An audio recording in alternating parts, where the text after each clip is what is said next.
You can never be a good person. You can never be a good person. The way in which reality is structured totally excludes the possibility of being quote-unquote good. And I'm gonna show you why in today's video. The harder you try to be nice and good, like a good person, the faster you'll come across situations and people who will still see you as bad, as evil, regardless of your good intentions. They still find ways, their minds still find ways to get triggered by you. Take the example of walking down the street. You could be walking down the street, walking around, didn't talk to nobody, didn't touch anybody, didn't do anything. Still, a few people will find ways to feel negative emotion towards you. That's how the mind works. It could be for whatever reason, your clothes, your ethnicity, your skin color, your hair, the way you walk. It could also be they're having a bad day and no matter how perfect you look like on the outside, they'll still find a way to get triggered by you. And this is a powerful realization. This is a powerful realization for those who suffer from people pleasing, of course. A realization and a big relief. Relief because you realize now that no matter what you do, even if you carry a good intention anywhere you go, somebody, someone, someday will misunderstand you or feel bad about you for no reason at all.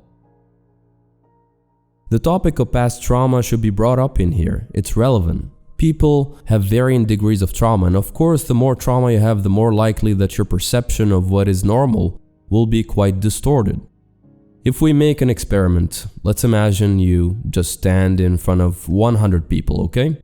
So, you don't talk to anybody, don't stare, don't touch, don't bother nobody. You just stand there in front of all these 100 people. And I guarantee you that a few of them at least will have all kinds of negative emotions just by the fact of you standing there in front of them.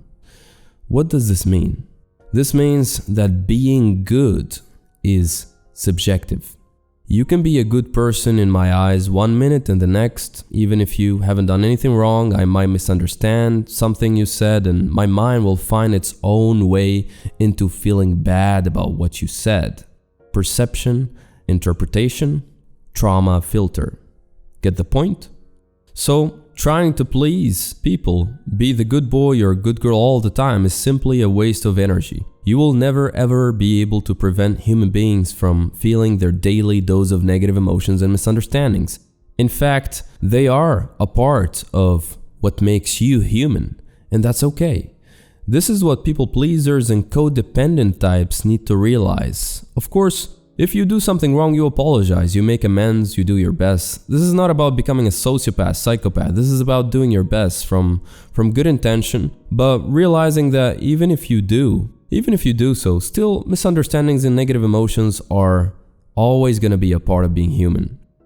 Therefore, yes, you can be a good person, but you can never be, quote-unquote, good in the eyes of everybody, or at least not all the time in every single situation. Even celebrities, who seem to be the most admired individuals on the planet, are also, at the same time, the most hated, often for no apparent reason.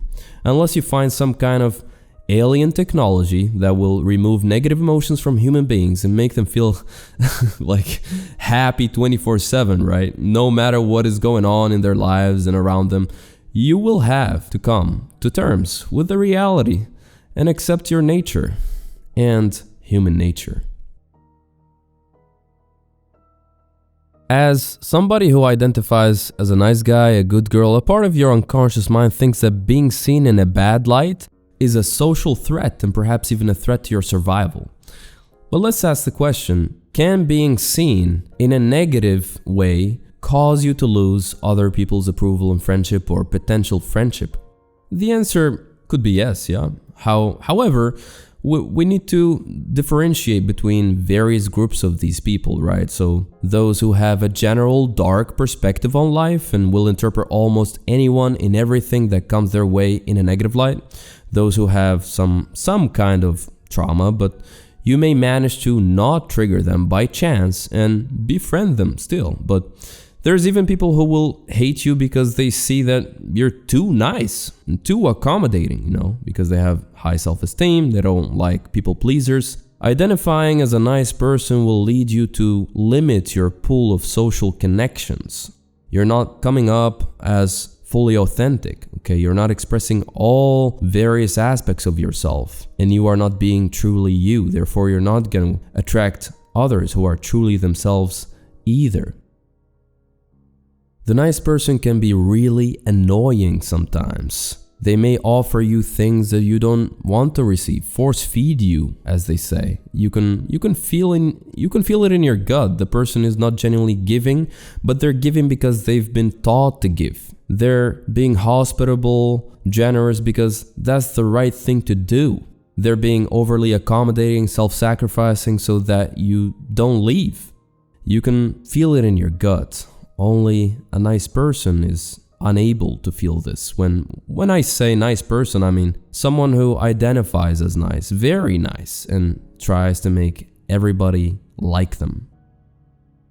Reverse low self-esteem is when you actually have low self-esteem, but when hanging out with those weaker than you in character, you feel complete. Examples of these are nice person, empath, narcissist, the bully and the bullied, gang leaders, dangerous cult leaders. That doesn't mean you can't have quote-unquote nice friends. What I have found to be true is that when people start to heal these shadows, their friendships either change or fall apart. They begin to attract people at their level. The same thing with nice guys and good girls. It's about being real. Being real is better than being nice, because being real attracts people who like you for you and not because you were nice to them in some way.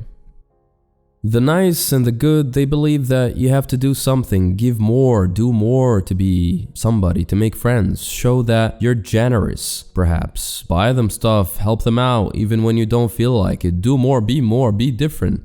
What you'll find after fixing all of this is that people actually love realness and authenticity. The nice person is like the narcissist. They're out there serving everybody else because they feel deeply empty and need validation to feel complete.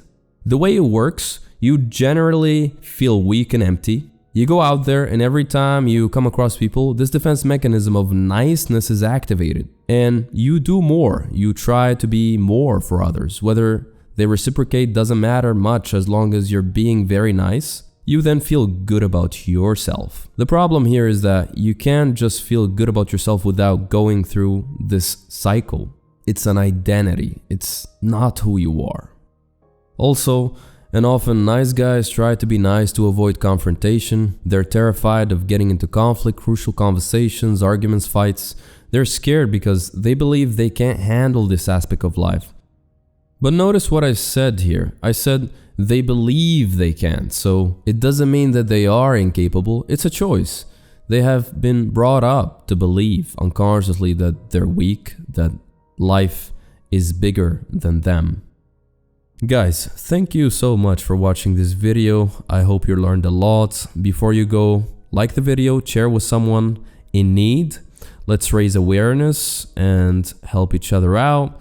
If you're interested in starting your healing journey, check out my Peak Transformation online course. To access the course, you could click the link below in the description. In this course, I teach you how to do shadow work, spiritual inner work, and other healing modalities. If you are struggling with any kind of stubborn, emotional, psychological pattern like low self-esteem, if you have attachment issues, depression, any kind of blockage that you are struggling with, you have tried so many things to fix it, it didn't work out, then I highly recommend this course for you because I have gathered the most powerful healing techniques there are. Thank you for watching. See you next week.